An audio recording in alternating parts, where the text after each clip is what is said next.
안녕하세요. 설과 이틀 가는 토크. 저는 이틀입니다. 안녕하세요. 김설입니다. 오늘은 다시 지난번에 말씀드렸던 소설 슬픈 카페 노래의 두 번째 이야기를 좀 나누려고 또 시작을 하려고 합니다. 이게 이렇게 2회에 걸쳐서 얘기할 내용이야? 라고 하실 수도 있을 것 같기는 한데요. 사실은 저희가 얘기하는 것보다 훨씬 더 재밌는 대목이나 재밌는 캐릭터들이 많이 나와요. 그러니까 저희는 그냥 아주 가볍게 말씀드리는 거고 꼭 이 책을 한번 읽어보셨으면 좋겠다는 생각이 듭니다.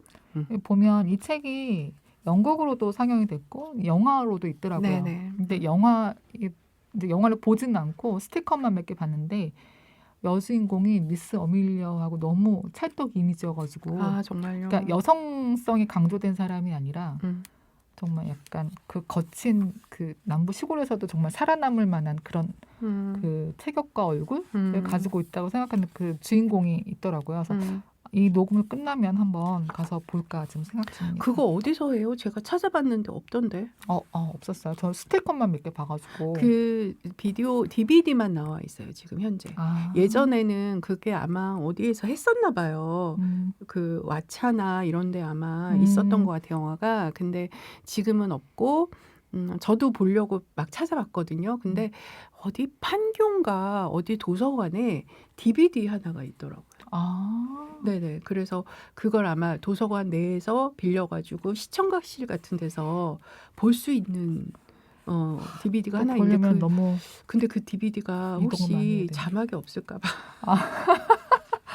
그러면 또 네. 그리고 그 DVD가 우리 집에서 너무 멀리 있어가지고. 그러니까요. 저 판교랑 가까운 데도 좀 가기가 좀 춥잖아요. 네. 그래서 그 영화를 언제 한번 상영을 하면 보고 싶다라는 생각이 들었습니다. 어떻게 캐릭터들이 등장하고 어떻게 나는 그 결투 장면이 너무 궁금한 거예요. 맞아요. 네. 얼마나 때려 부셨는지 그게 너무 궁금해서 꼭 한번 보고 싶다는 생각을 했습니다.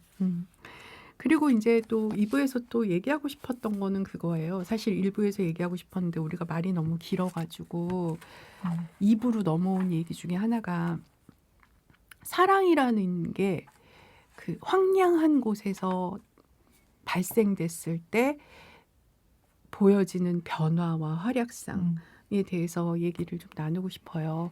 사랑이 활약을 하면 얼마나 달라지는지 여러분도 이미 아실 거예요. 아는 건가? 여기 소설에서는 그 황량하고 정말 100m 정도밖에 안 된다고 그래요. 이 시내가. 여기 소설에 그렇게 제가 묘사되어 있는 걸 봤거든요. 그러니까 정말 그 도로라고 하는 게 한 100m밖에 안 된 정말 이제 지금으로 말하면 완전 시골 어디 동네인 것 같아요. 그러니까 이제 요즘엔 거의 뭐 깡촌이라고 할 수 있는 그런 동네인데 그런 데에서 사랑이라는 게 갑자기 꼽추가 사랑을 가지고 몰고 왔잖아요. 네. 의외로. 근데 그 사랑이 나타남으로 인해서 이 어밀리어가 그 사랑 때문에 변화한 것들 그리고 그 동네가 변화한 것들 그리고 그 동네가 그렇게 다 죽어가는 막 이렇게 뭐라 그럴까요? 진짜 그 옆에 유일하게 좀 북적거리는 곳이 그 방적 공장인가 그거 네. 하나밖에 없잖아요. 그러니까 방적 공장이 끝나고 나면은 퇴근하고 몇 명이 모여가지고 그냥 쑥덕거리다가 뭐 각자 집으로 가고 하는 가난한 어떤 시골 동네에 갑자기 꼽추가 나타남으로 인해서 그 카페가 막 사랑방이 되는 그 경험들 그게 나는 너무 놀라운 거예요. 그래서 물론 이제 그거를 그런 변화를 주도한 거는 미스 어밀리어라는 여자인데 그 여자가 사랑이 다가왔을 때 여자가 할 수 있는 모든 것들을 다 해주고 있잖아요. 네, 그쵸. 그게 너무 신기한 거예요. 그래서 사랑을 사면 여자가 꼽추도 그럴싸하게 만들 수 있는 힘이구나. 그런 생각을 많이 했던 것 같아요. 네. 그리고 보면 항상 작업복 같은 걸 입고 있었는데 또 이제 카페에서 나중에 마빈하고 꼽추가 이제 뭐 나타나고 둘이 이제 친하게 되니까 이 미스 어밀리아가 원피스를 입잖아요. 잘 안 입던 원피스 막 털이 부숭부숭 난 허벅지를 다 노출시키면서 그런 장면도 되게 안쓰럽기도 하고 너무 웃기기도 하고 그랬던 장면 중에 하나였어요. 근데 네. 옛날에 그 유키즈에 그 고현정 배우님이 나오셔가지고 그런 말씀을 하셨어요. 그러니까 20대의 사랑에 빠지니까 밤 새워서도 일을 할 수 있겠더라 라는 말씀하셨는데 그게 되게 기억에 좀 많이 남는데 얼마 전에. 네, 그래서 그게 좀 기억에 많이 남더라고요. 그래서 이 사랑에 빠졌을 때 왜 정말 에너지가 계속 뭔가 솟는 거잖아요. 그러니까 그런 감정들을 지금은 좀 잊어버린 것 같아요. 저는. 그래서 내가 그런 적이 있었나? 이제 이 슬픈 카페의 노래 소설을 읽으면서도 그렇고 그 고현정 배우의 어떤 인터뷰를 보면서도 한번 이제 되새겨보게 되더라고요. 내가 그렇게 사랑에 빠진 적이 있었나라고 돌이켜 보면 잘 기억이 안 나요. 왜 기억이 안 날까? 이제 좀 고민을 해봤는데 이게 모성이라고 하죠. 그러니까 애들을 키우면서 그 사랑으로 지금 다 덮여 있어가지고 이전의 사랑이 기억이 안 나는 건가?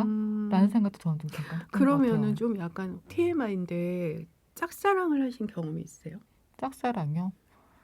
썸 탄다고 하죠. 네. 그런 생각을 해보면 걔는 내가 자기를 좋아하는 걸 알았던 것 같아. 알았던 것 같은데 모른 척 계속 하는 거죠. 근데 그 모른 척 하는 거를 나는 또 확인하고 싶은 거야.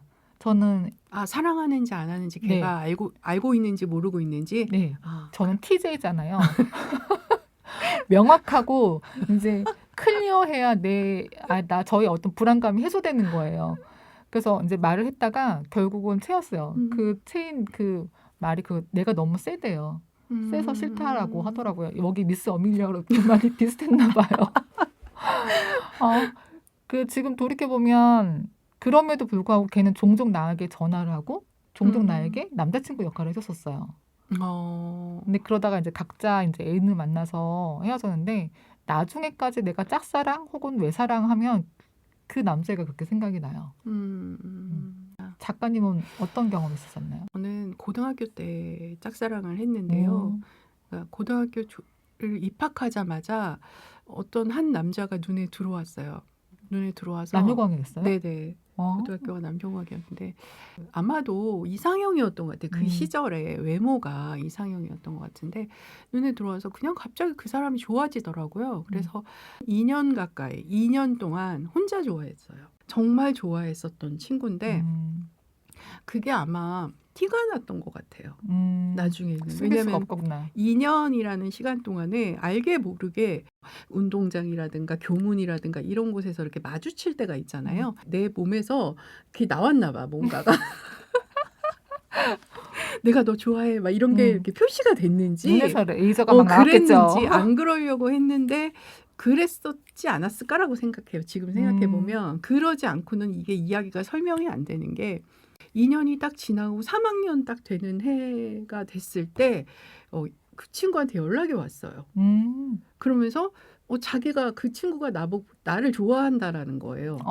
그래서 되게 이상하게 신기하게 내가 쟤를 좋아했는데 쟤가 나를 좋아한다고? 그럼 이렇게도 되나? 뭐 이러면서 이제 얼떨결에 둘이 같이 마주보게 됐는데 그저 그 친구가 나를 좋아한다는 이유에 미쳐가지고 그래가지고 3학년 1년을 되게 뭐랄까 소꿉장난 같은 첫사랑을 했던 것 같아요. 그러다가 이제 학교 들어가고 나서 어떻게 멀어져가지고 끝났거든요.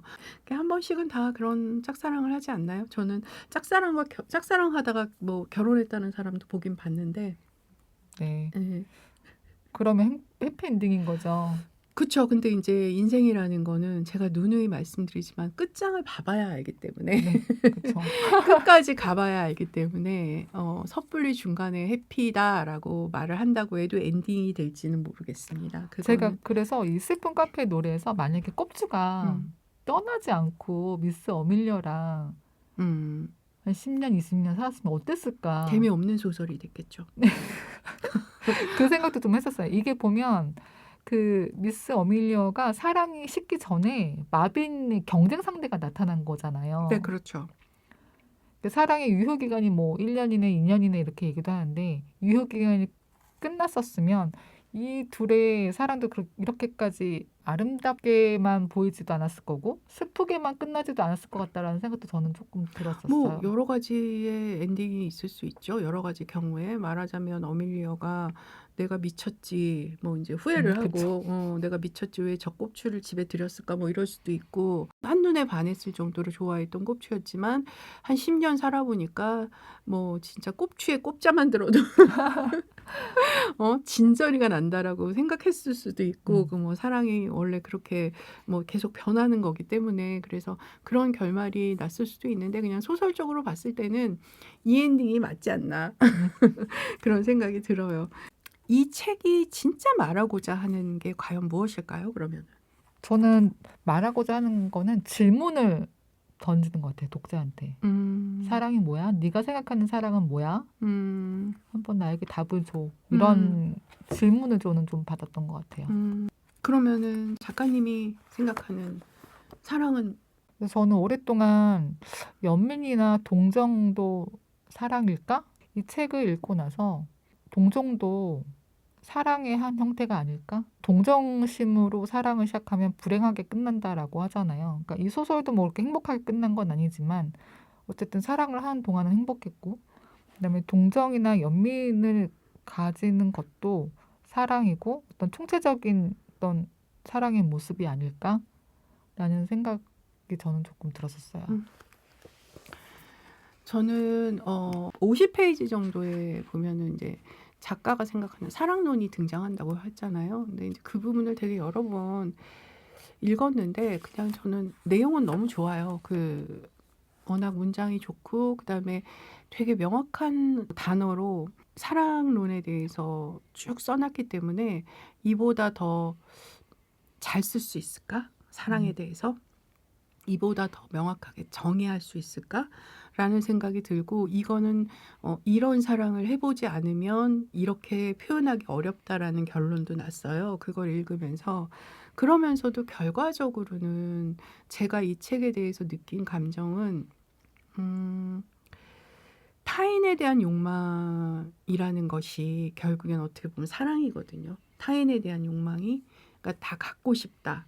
내가 취하고 싶다. 그 상대의 모든 것과 관계하고 싶다. 그러니까 우리가 말한 것처럼 그러한 욕망이 결국에는 좀 무엇을 주는가 라는 거에 대해서 생각을 좀 많이 했던 것 같아요. 근데 책에서는 결국에는 좀 처절한 외로움이잖아요. 그래서 사랑을 할 때는 받을 걸 생각하지 말아야 된다는 결론이 났어요.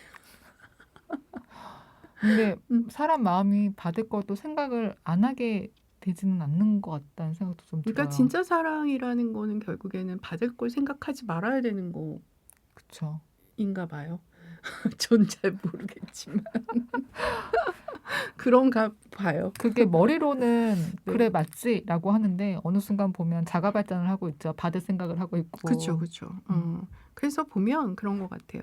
이제 그 순서가 있는 것 같아요. 그러니까 이제 시작은 저도 그랬던 것 같거든요. 이제 사랑에 빠지는 순간부터 미쳐 있는 시간.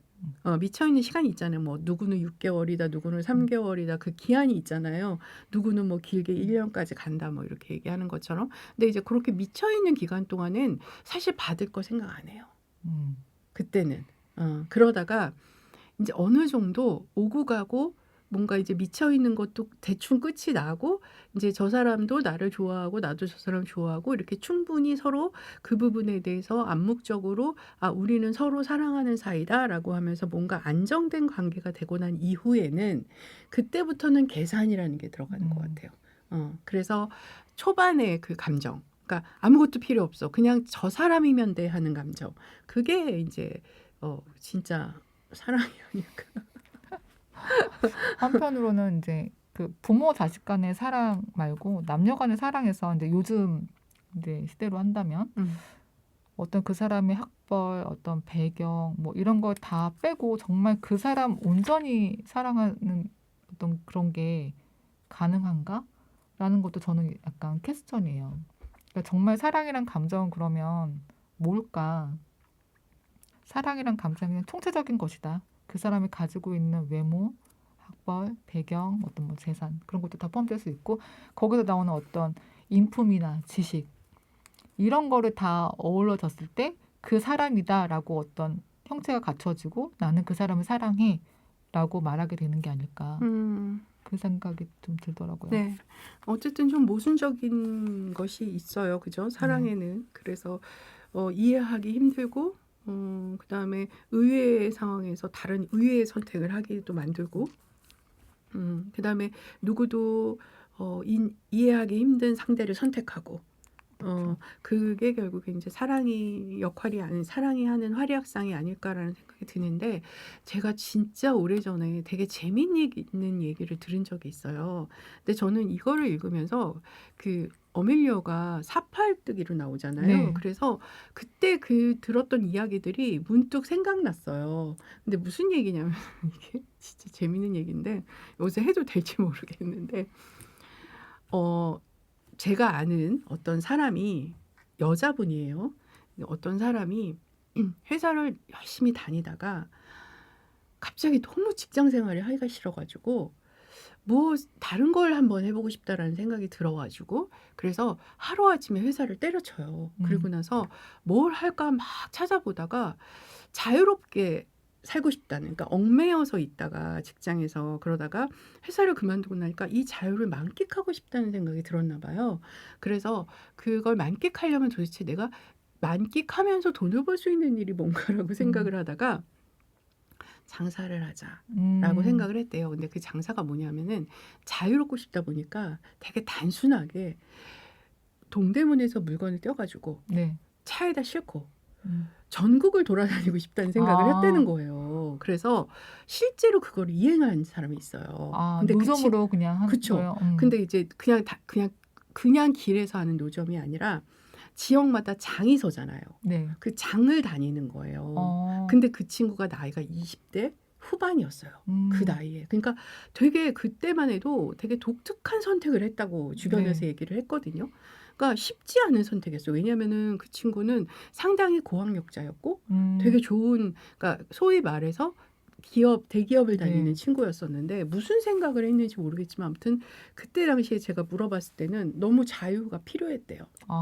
그래서 이제 그 선택을 해서 다녔는데 어떤 장에 갔는데 그 장에서 이제 이렇게 소위 말해서 이제 장을 깐 거죠. 네. 장을 깔았는데 그 낯선 장에 가면 되게 두렵기도 하고 외롭기도 하잖아요. 네. 그러니까 이제 모르는 사람들을 대상으로 상대를 해야 되는 것도 있고 그다음에 떠돌이이기 때문에 낯설고 네. 그다음에 옆에 있는 사람들도 같이 떠도는 사람이지 않기 때문에 어느 장에 가면 옆에 있는 장사치가 다른 사람, 또 어느 장에 가면 또 다른 사람 이럴 수 있잖아요. 근데 어느 장에 갔는데 옆에서 장사를 하는 아저씨가 있었는데 그 아저씨가 너무 친절하게 여기서는 이렇게 해야 되고 저렇게 해야 되고 여기는 뭐 주로 어떤 사람이 많이 물건을 사고 또 연령이 어느 정도 되는 사람들이 많이 그런 사람을 해야 많이 팔 수 있고 이런 얘기를 너무 친절하게 해주시면서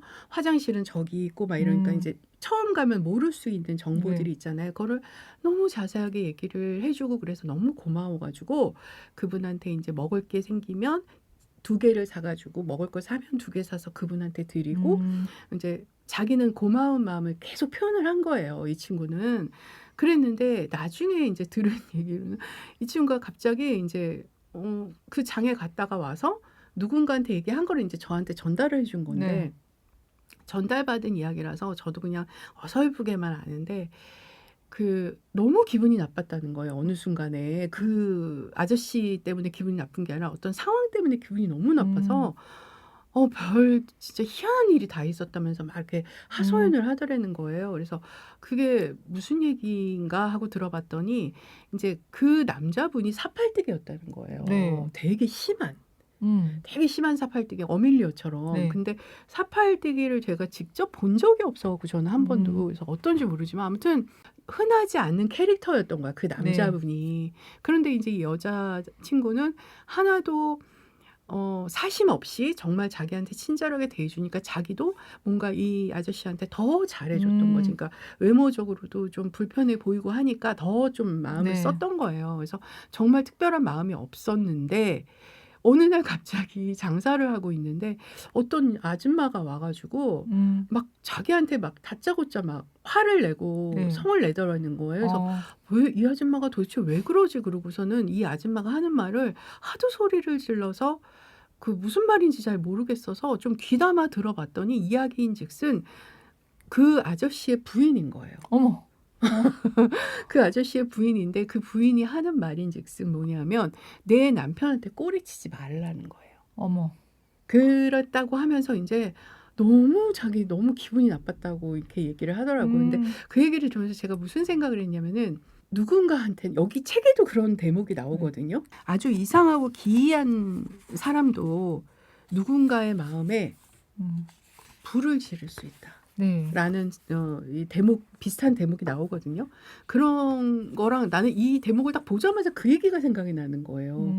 그래서 이 아저씨가 부족한 사람이라서 이 친구는 더 잘해줬는데 그 여자분은 와이프는 자기 남편을 누군가가 꼬실 수 있는 사람이라는 대상인 거죠. 네. 말하자면. 그러니까 그 아줌마한테는 자기 남편이 너무 괜찮아 보였구나. 그러니까 그 여자한테 얼마든지 꼬임을 당할 수 있을 정도로 괜찮은 남편이었구나라는 생각을 그 당시에 했었거든요. 그래서 그럴 수도 있겠다. 어떤 여자한테는 세상에 가장 멋있는 사람이 될 수도 있는 거잖아요. 그래서 사랑이라는 거는 이럴 수도 있는 거구나라는 생각을 했었거든요. 근데 갑자기 이 대목을 딱 읽으면서 그때 들었던 얘기가 생각이 나더라고요. 그래서 사랑이라는 건 정말 알 수 없다. 멋있는 남편이기도 하지만 약간 이제 남편이니까 가정을 지켜야 될 어떤 사람 그런 거에 대한 이유가 됐을 수도 있을 것 같아요. 그러니까 주변에 뭐 한 달에 건너서 뭐 이렇게 누가 바람 폈다는 얘기 들어보잖아요. 근데 보면 외모로 보면 전혀 바람을 필 만한 상대가 안 될 것 같은 그런 외모를 가진 사람들도 바람둥이였다라는 얘기들이 들려오는 거 보면 네. 그거는 외모랑은 상관이 없는 것 같아요. 어떤 기질적인 거. 사랑이라는 바람이 불었을 때 거기에 확 반응을 누가 더 잘하느냐. 그런 기질이 좀 있을 것 같다는 생각도 좀 들어요. 그렇게 따지면 저는 글렀네요. 네, 저도요. 지금 남아있는 그런 간질간질하고 말랑말랑한 감정 그거는 이제 저희는 거의 바닥이 나는 것 같아요. 네. 바닥난 지 좀 오래된 것 같아요. 저는 특히 남녀 간의 사랑이라는 거에 대해서는 최근에 정말 한 번도 제대로 생각해 본 적이 없고 오래됐어요. 그런 지가. 그런데 이 책이 그렇게 단순한 남녀 간의 사랑만 이야기하는 책이 아니어서 저한테는 되게 재밌었다라고 네. 말씀드릴 수 있을 것 같아요. 저는 어떤 부분을 읽으면서 이거 나랑 아들과의 관계인데? 라고 생각하게 되는 부분이 하나가 있고 어떤 부분은 또 만약에 나라면 뭐 이렇게 생각해보는 어떤 계기가 되기도 했고 그런 면에서 되게 좋은 책이었다라는 생각이 조금 들더라고요. 좀 더 설명해주고 싶거나 아니면 좀 놓친 부분 아니면 이 책을 혹시라도 읽으실 분한테 이런 부분에 대해서 좀 집중적으로 생각하고 읽으시면 재밌을 것 같아요 라고 말씀을 해줄 수 있는 부분이 있을까요? 소설을 쓰는 사람 입장에서. 저는 소설의 큰 매력이라고 하면 캐릭터였던 것 같아요. 여성은 여성답지 않고 남성은 남성답지 않아요. 뭔가 어떤 정서적으로나 외모적으로나 한쪽이 조금 이렇게 정상적이지 않은 정상적인 범죄에서 많이 벗어나는 이런 캐릭터들끼리 엮어가는 캐릭터가 강하다 보니까 그 안에 있는 서사 자체도 되게 재밌게 있었던 것 같아요. 이 꼽추의 캐릭터가 저는 되게 흥미로웠거든요. 주변에 누군가가 이 꼽추의 어떤 한 면을 좀 가지고 있었을 것 같은 생각이 드는 거예요. 그래서 남편이었나? 아니면 좋아하던 뭐 작곡가였나? 이제 이런 것들을 좀 상상해 보기도 하는. 네, 분명히 있을 것 같아요. 네. 어쨌든 소설도 자기가 경험한 세계에서 어쨌든 처음 씨앗은 그렇게 시작을 하니까 에세이도 마찬가지지만 소설도 그렇거든요. 이 작가의 주변 인물들이 조금 궁금해져서 그런 걸 상상을 하면 조금 더 재미있고 또 하나 이 소설이 한번 읽으면 이렇게 놓지 못하게 하잖아요. 네네. 그 힘이 뭘까라고 저는 좀 또 이제 분석을 해봤거든요. 근데 이 사건이 항상 예상을 뒤엎어요. 예를 들어서 아까 꼽치고 왔을 때 사람들이 다 이제 얘기하잖아요. 쟤는 맞아서 쫓겨날 거야. 라고 하지만 쫓겨나지 않아요. 안으로 들여오고 또 마빈 메이 씨가 찾아왔을 때 꼽추랑 맞았을 때 둘이 싸움 나겠구나 라고 했는데 아니에요. 꼽추가 마빈 메이 씨를 쫓아가요. 이렇게 그러면 어떻게 되는 거야? 이러면서 계속 뒤를 읽게끔 만드는 그런 힘. 어떻게 보면 테크닉인 거죠. 그런 면에 있어서는 그런 걸 조금 재밌게 봤던 것 같습니다. 네. 제가 참 웃겼다, 재밌다라고 생각했던 부분이 뭐냐면은 어딘가 키가 작은 남자를 만났어. 내 키가 170인데 한 150짜리 남자를 만났어. 근데 그 남자 키가 너무 작아서 어딘가 올라가기가 힘들어. 그럼 내 등을 내주면서 내 어깨를 내주면서 밟고 올라가라고 할 수 있을까? 저는 진짜 한 번도 상상해 보지 않은 건데 이 책에 그 내용이 네, 나오거든요. 맞아요. 그래서 내가 와 진짜 이렇게 사랑이라는 것이 대단한 건가라고 하는 생각이 들었고 또 하나 아파요. 이 남자는 죽음을 너무 두려워하고 너무 약한 사람이라서 네. 꼽추가 죽음을 너무 두려워하고 혼자 있는 밤을 두려워해. 그러니까 상당히 어려운 점이 많죠. 남자분이. 근데 그럼에도 불구하고 반면으로는 되게 오만해. 오만하고 막 사람들 보기에 막 당당해. 막 그죠? 근데 그 오만과 당당 원래 오만이라는 거는 꼽추에 내재돼 있는 어떤 성격적인 부분이었다면 당당할 수 있는 거는 이 어밀리어가 만들어준 부분이거든요. 사실은. 그렇죠. 그래서 오만과 당당이 생겨버린 거야. 원래의 오만함과 어밀리어가 준 당당함이 생겨버린 거죠. 그러니까 어쩌면 제3의 인물이 된 거예요. 이 남자분이. 근데 그 당당함은 어디서 나왔을까라고 생각해 보면 그 또한 책에 나와요. 뭐냐면 그 꼽추한테는 언제나 풋풋한 무청 냄새가 났다라고 하죠. 무청 냄새가 났는데 그 미스 어밀리어가 그의 체력을 키워주기 위해서 아침 저녁으로 술로 마사지를 해줬다는 거. 온몸을 문질러 주었기 때문에 그 술을 문지르면은 몸에서 무청 냄새가 나나 봐요. 안 문질러 봐서 모르겠는데 아무튼 그러한 희생이랄까 뭐라 그래요? 그거를 어떻게 사랑을 표현 그런 식으로 해서 결국에는 이 남자의 당당함이 생긴 거거든요. 그래서 이렇게 누군가를 사랑을 하면 여성이라고 하면 안 맞을 수도 있겠어요. 왜냐하면 남성도 사랑을 하면 이렇게 할 수도 있지 않을까요? 간혹? 누군가는 어떤 남자는 가능하지 않을까요? 저는 가능한 남자를 별로 많이는 못 봐서 저도 모르게 갑자기 여성의 사랑은 뭐 이렇게 표현하게 되는데 일종의 습관이라 버릇이구나라고 생각해 주시면 좋을 것 같아요. 안 그래요? 미스 어밀리어처럼 상대를 조금 당당하게 만들어 부족한 부분이 있더라도 적어도 어디 가서 꿀리지 않을 정도로 만들어 주는 것도 뭐 굳이 나쁜 일은 아니다. 이렇게 결론을 내립시다. 저희 책의 마지막에 대해서 한번 얘기해 볼까요? 네네. 언젠가는 죽을 12명의 인간. 네, 나 그게 너무 신기했어요. 약간 생뚱맞기도 하죠. 네네. 결론이. 네. 이 도대체 왜 나온 얘기지? 이 마지막에 이런 얘기가 왜 나오지? 라고 했는데 뭐 그냥 나는 이해가 안 되는 부분은 좀 얼버무리는 성격이 있어가지고 그냥 좀 허물을 얘기하려고 하는 건가? 뭐 허망함? 뭐 어쨌든 황량하게 끝이 나잖아요. 뭐 네. 자기를 가두고 이제 끝나버리니까 카페도 황량해지고 동네도 뭐 지죽은 듯이 조용해지고 막 이제 그 북적거리던 카페가 갑자기 하루아침에 막 진짜 문 닫아버리고 뭐 이런 상황들 그리고 사랑을 이제 결실이라고 할 수 있는 것들이 전혀 아무것도 없잖아요. 그러니까 버림받았고 결국에는 네. 어밀리어가. 근데 그런 걸 봤을 때 이 생뚱맞은 갑자기 나타나는 12명의 뭐가 나타나잖아요. 죄수들. 네, 막 그런 게 그것도 나타났을 때 마을에서 한 4km 떨어진 그 도로 네, 공사하는 네, 그래서 장면이죠. 이게 도대체 뭐지라고 생각을 하면서 모르겠다. 저는 이 12명이라고 해서 이제 미국에 있는 그 작가들이 어쨌든 종교에서 많이 벗어나기 힘드니까 성경에서 얘기하는 12명의 제자를 얘기하나?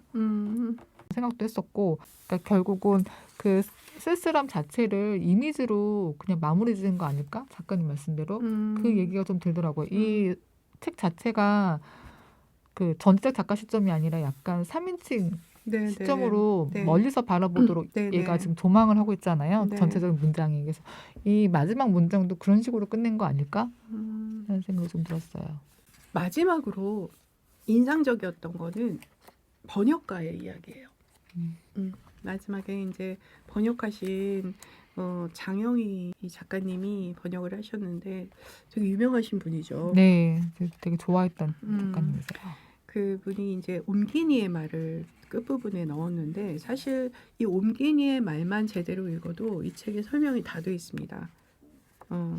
그 중에서 이제 저는 좀 오랫동안 남는 거는 되게 어렵게 번역했다.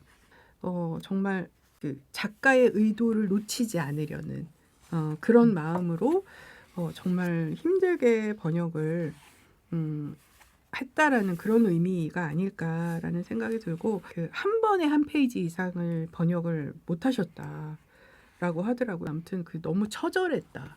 그 어멜리오의 사랑이 또 장영희 번역가님의 사랑에 대한 이야기들도 조금 의미 있었어요. 신 외에는 그 누구도 뭐 어떤 사람과의 사랑을 판단할 수 없고라고 표현했지만 저는 신조차도 말할 수 없지 않을까라는 생각을 했고요.